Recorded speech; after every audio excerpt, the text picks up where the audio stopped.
অনেকেই বাংলাদেশের সংবিধানটাকে এমনভাবে ব্যাখ্যা করেন, বলেন যে 141-এর ক এই অনুচ্ছেদ অনুযায়ী রাষ্ট্রপতির নিজের জরুরি অবস্থা ঘোষণার কোনো অধিকার নাই, কারণ সেখানে বলা আছে যে অনুরূপ ঘোষণার বৈধতার জন্য ঘোষণার পূর্বেই প্রধানমন্ত্রীর প্রতি স্বাক্ষর প্রয়োজন হইবে।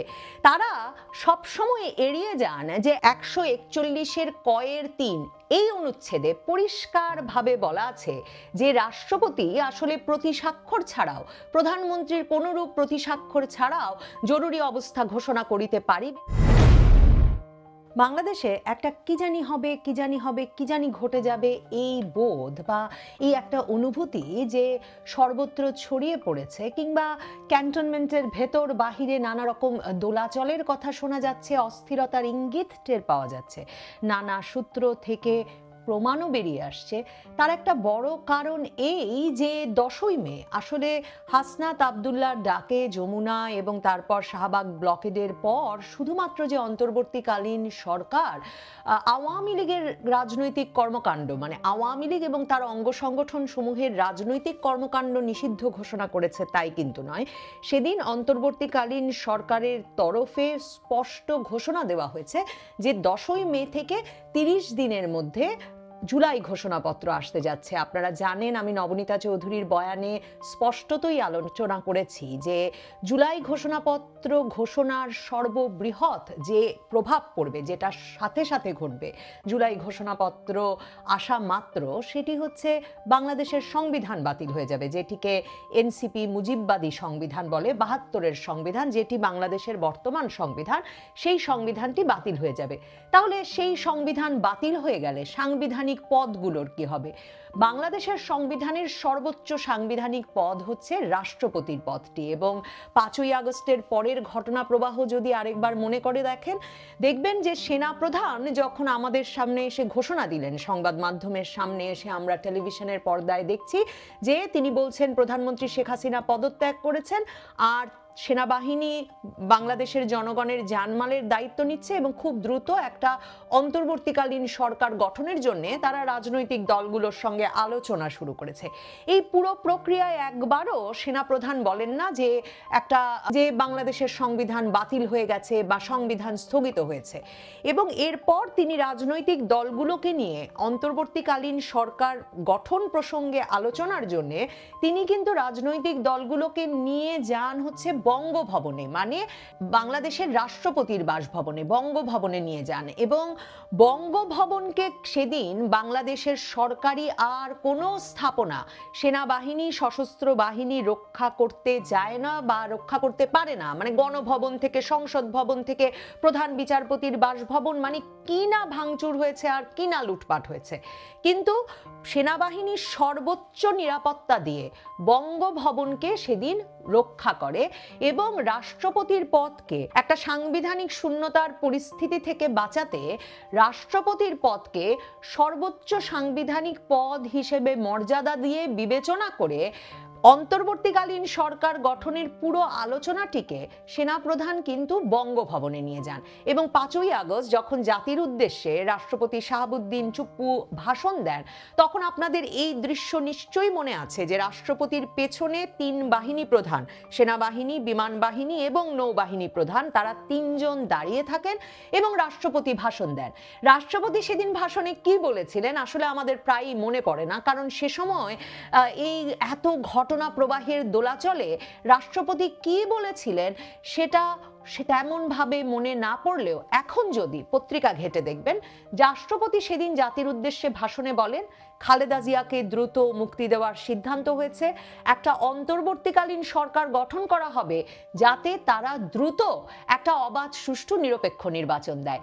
তার মানে 3 বাহিনী প্রধান, রাষ্ট্রপতি এবং রাজনৈতিক দলগুলোর মধ্যে তখন যে আলোচনাটা হলো 5ই আগস্ট দুপুর থেকে সন্ধ্যা পর্যন্ত বা রাত পর্যন্ত, সেই আলোচনায় আসলে ধারণাটা ছিল একটি অন্তর্বর্তীকালীন সরকার গঠিত হবে যাদের মূল দায়িত্ব হবে একটা নির্বাচন, এবং সেই নির্বাচনে আওয়ামী লীগের যেহেতু পতন হয়েছে, বিএনপিকেই প্রধান রাজনৈতিক দল ধরে নিয়ে রাষ্ট্রপতি জাতির উদ্দেশ্যে ভাষণেই জানিয়ে দিচ্ছেন যে খালেদা জিয়াকে দ্রুত মুক্তির সিদ্ধান্ত হয়েছে এবং যে অন্তর্বর্তীকালীন সরকার গঠন হবে তার প্রধান দায়িত্ব হবে একটা দ্রুত নির্বাচন। এবং রাষ্ট্রপতি সেই বক্তব্যে বলেন যে তার সঙ্গে রাজনৈতিক দলগুলোর এবং বৈষম্য বিরোধী ছাত্র আন্দোলনের সমন্বয়কদের আলোচনা হয়েছে সারাদিন। তার মানে তখনও রাষ্ট্রপতি বা তিন বাহিনী প্রধানের কোনো ধারণা ছিল না যে বৈষম্য বিরোধী ছাত্র আন্দোলনের সমন্বয়কেরা এমন একটা সরকার গঠনের দাবি নিয়ে হাজির হবেন যেই দাবিতে তারাই মন্ত্রী পদে বসবেন এবং এই সমন্বয়কেরা সংবিধান স্থগিত করা, বাতিল করা, সংবিধান মুজিববাদী বলে একে বাতিল না করলে এটা বিপ্লবের সরকার হতে পারছে না, কিংবা কিসের নির্বাচন, সংস্কার সংস্কার সংস্কার, এ কোনো দাবি তার মানে 5ই আগস্টের আলোচনায় রাষ্ট্রপতি এবং সেনাপ্রধানের সামনে তোলা হয়নি। তবে 8ই আগস্ট ডক্টর ইউনূসের নেতৃত্বে যে অন্তর্বর্তীকালীন সরকার ঘোষিত হয় তাতে আমরা দেখি ছাত্র সমন্বয়কেরা দায়িত্ব নিয়েছেন এবং ধীরে ধীরে তাদের মুখেই আমরা শুনি যে তারা এমন দীর্ঘমেয়াদী সংস্কারের কথা ভাবছেন। ডক্টর ইউনূসও ছাত্রদেরকেই তার নিয়োগকর্তা হিসেবে ঘোষণা করে বলতে থাকেন তারা এমন সংস্কারের কথা বলছেন যে সংস্কার ছাড়া আসলে নির্বাচন হতে পারবে না, এবং সেই সংস্কারে তারা মূল যে দাবি নিয়ে হাজির হন সেটি হচ্ছে সংবিধান বাতিল করে দেওয়ার। গত ফেব্রুয়ারি মাস থেকে স্পষ্টত এনসিপি গঠিত হওয়ার পর থেকে এই ছাত্র সমন্বয়কেরা বলতে থাকেন যে তারা আসলে সেকেন্ড রিপাবলিক ঘোষণা করতে চান। ডক্টর ইউনূস যে কথা বহু মাস আগে বলেছেন যে এই স্বাধীনতা 2.0 বাংলাদেশের রিসেট বাটনে চাপ দিতে হবে। কিন্তু এই ফেব্রুয়ারি থেকে আসলে ব্যাপারটা খুব পরিষ্কার হতে থাকে যখন এনসিপি দল গঠন করে এবং এনসিপি তার দল গঠনের প্রধান দাবি হিসেবে হাজির করে যে তারা সেকেন্ড রিপাবলিক ঘোষণা করতে চায়, তারা সংবিধান বাতিল করতে চায় এবং নতুন করে সংবিধান লিখতে চায়। পরবর্তী নির্বাচনটিকে তারা গণপরিষদ নির্বাচন হিসেবে ঘোষণা করতে চায় যাতে সেই গণপরিষদ নতুন সংবিধান রচনা করতে পারে। এই প্রত্যেকটি আলাপ উদ্বেগজনক, কিন্তু এটা আসলে অন্তর্বর্তীকালীন সরকার শেষ পর্যন্ত বাস্তবায়ন করতে যাচ্ছে কিনা সম্ভবত সেটা দেখবার জন্য অপেক্ষা করছিলেন সেনাপ্রধান ওয়াকারুজ্জামান সহ তিন বাহিনীর প্রধানই। কারণ মনে রাখতে হবে, যেটা বারবার নবনীতা চৌধুরীর বয়ানে বলি, সেটি হচ্ছে সকল পদ পদায়ন রদবদল হয়ে গেছে, তছনছ হয়ে গেছে, কিন্তু তিন বাহিনীর প্রধান পদে আসলে কোনো রদবদল আসেনি। তিন বাহিনীর নেতৃত্ব পর্যায়ে বড় ধরনের কোনো ঝড় ঘটে যায়নি এবং বাংলাদেশের সর্বোচ্চ সাংবিধানিক পদ হিসেবে শাহাবুদ্দিন চুপ্পু রাষ্ট্রপতি পদে বহাল আছেন। এবং এই তিন বাহিনী প্রধানই যে রাষ্ট্রের সর্বোচ্চ সাংবিধানিক পদটিকে বজায় রাখতে এবং সংবিধানের ধারাবাহিকতা বজায় রাখার ক্ষেত্রে অত্যন্ত গুরুত্ব দিচ্ছেন তার কিছু প্রমাণ আপনাদেরকে হাজির করি। দেখুন, আমরা অক্টোবর মাস পর্যন্ত, মানে আগস্টে ইউনূস সরকার গঠিত হওয়ার পর অক্টোবর মাস পর্যন্ত দেখেছি প্রতি মাসে সেনাপ্রধান রাষ্ট্রপতির সঙ্গে দেখা করতে গেছেন এবং সেটা কিন্তু সংবাদে এসেছে। নভেম্বর মাসে 21শে নভেম্বর সশস্ত্র বাহিনী দিবস উপলক্ষে তিন বাহিনী প্রধানই বঙ্গভবনে গিয়ে তার সঙ্গে দেখা করে এসেছেন। এরপর থেকে পত্রিকায় সেনাপ্রধান বা বিমান বাহিনী প্রধান বা নৌবাহিনী প্রধানের সঙ্গে রাষ্ট্রপতির নিয়মিত সাক্ষাতের কোনো খবর আসে না। হতে পারে খবর প্রকাশেও একটা নিরুৎসাহিত করা হচ্ছে বা বাধা দেওয়া হচ্ছে। এবং গত কয়েক মাসে ক্রমাগতভাবে আমরা দেখি রাষ্ট্রপতির খবরাখবর পত্রিকায় কমতে থাকে। বঙ্গভবনে আমরা কখনো প্রধান উপদেষ্টাকে যেতে দেখি না। এমনকি গত ঈদে আমরা দেখি যে রাষ্ট্রপতি ঈদের নামাজ পড়তে বরাবরের মতো জাতীয় ঈদগাহেও যান না, তিনি বঙ্গভবনেই আটকা থাকেন ঈদের দিনেও নামাজ পড়ার ক্ষেত্রে। এবং ঈদের যে কুশল বিনিময় অনুষ্ঠান বঙ্গভবনে সবসময় ঐতিহ্যগতভাবে ঘটে এসেছে, সেখানেও আমরা প্রধান উপদেষ্টাকে যেতে দেখি না। সেখানে আমরা উপদেষ্টা পরিষদের একমাত্র ধর্ম উপদেষ্টা ছাড়া কাউকে উপস্থিত হতে দেখি না। সেখানে ছাত্র সমন্বয়কেরা যারা অগাস্ট মাসে 5ই আগস্টেই গিয়ে উপস্থিত হয়েছিলেন বঙ্গভবনে রাষ্ট্রপতির সঙ্গে আলোচনা করে অন্তর্বর্তী সরকার গঠনের সেই আলোচনায়, তাদের কাউকেও আমরা দেখি না। আমরা দেখি সেই কুশল বিনিময় অনুষ্ঠানে বাংলাদেশের অন্য বেশ কিছু রাজনৈতিক দলের নেতৃবৃন্দের পাশাপাশি গিয়ে উপস্থিত হয়েছেন তিন বাহিনী প্রধান।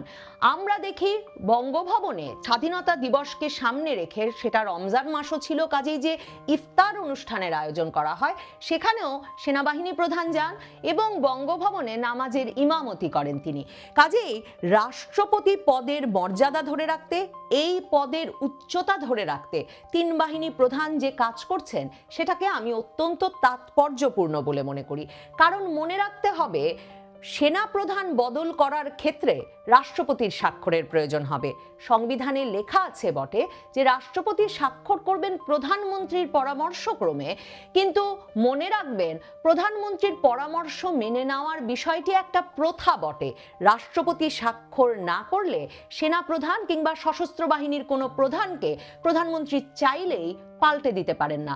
আর প্রধান উপদেষ্টা পদটির কিন্তু কোনো সাংবিধানিক ভিত্তি নেই বাংলাদেশে। এটা একটা নির্বাহী আদেশের মাধ্যমে এখন বলা হয়েছে যে প্রধানমন্ত্রী পদের সমমর্যাদায় প্রধান উপদেষ্টা পদটিকে বিবেচনা করতে হবে।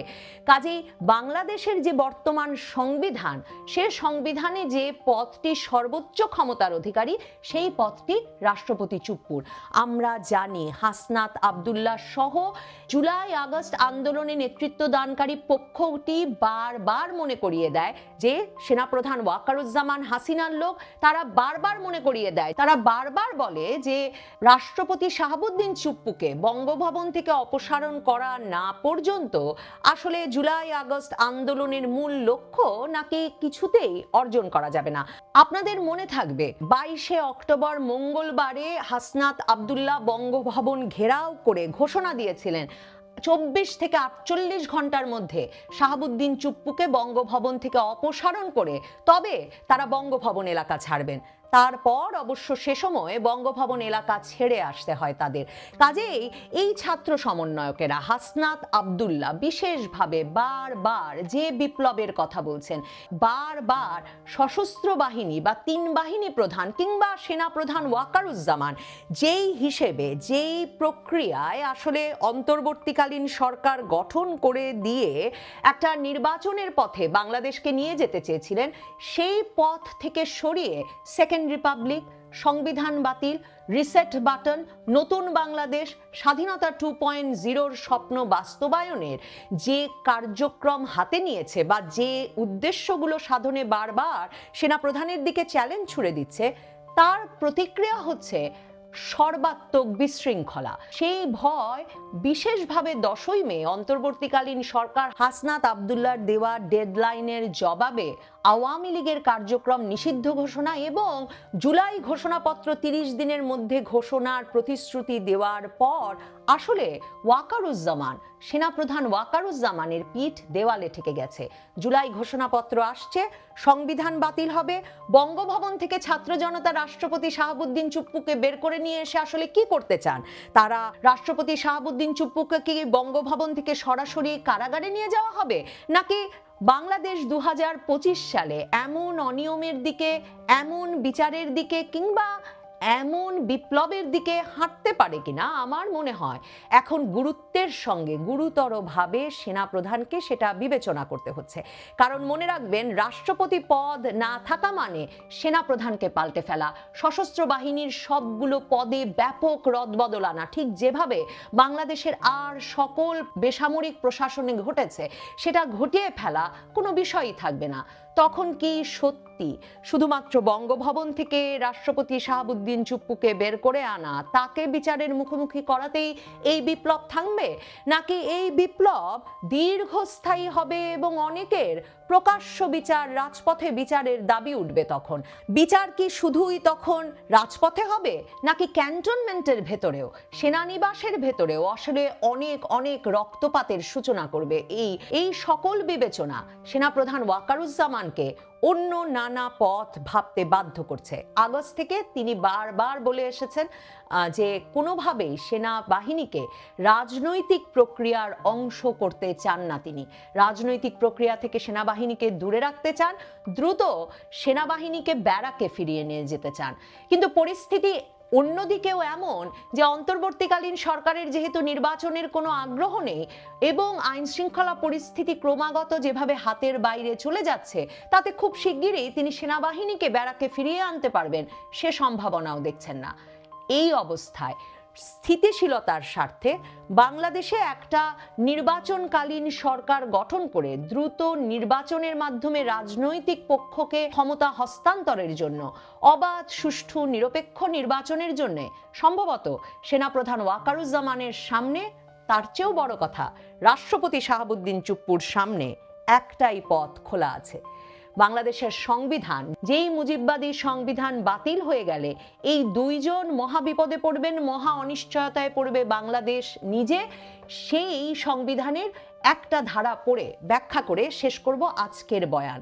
অনেকেই বাংলাদেশের সংবিধানটাকে এমনভাবে ব্যাখ্যা করেন, বলেন যে 141-এর ক এই অনুচ্ছেদ অনুযায়ী রাষ্ট্রপতির নিজের জরুরি অবস্থা ঘোষণার কোনো অধিকার নাই, কারণ সেখানে বলা আছে যে অনুরূপ ঘোষণার বৈধতার জন্য ঘোষণার পূর্বেই প্রধানমন্ত্রীর প্রতি স্বাক্ষর প্রয়োজন হইবে।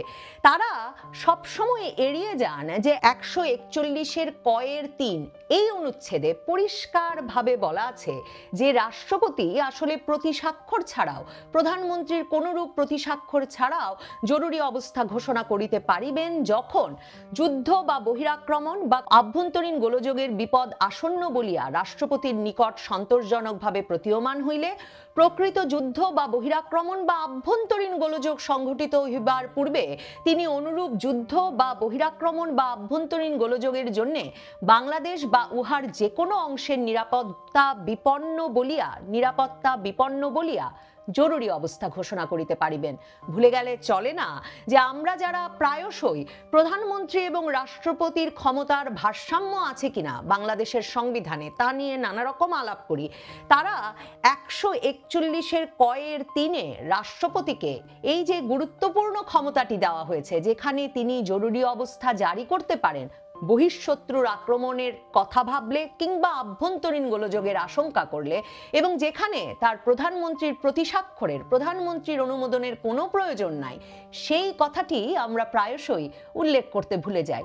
আমার মনে হয় বাংলাদেশের সংবিধানটি বাতিল হয়ে যাওয়ার আগে 141-এর ক এর 3 অনুচ্ছেদটি অত্যন্ত গুরুত্বপূর্ণ হয়ে উঠতে পারে। আর সেটাও তো ভুলে গেলে চলে না যে বাংলাদেশে এখন কোনো প্রধানমন্ত্রী নাই, আর প্রধান উপদেষ্টার পদটির সত্যিকার অর্থে আইনের আদালতে কোনো সাংবিধানিক ভিত্তি নাই।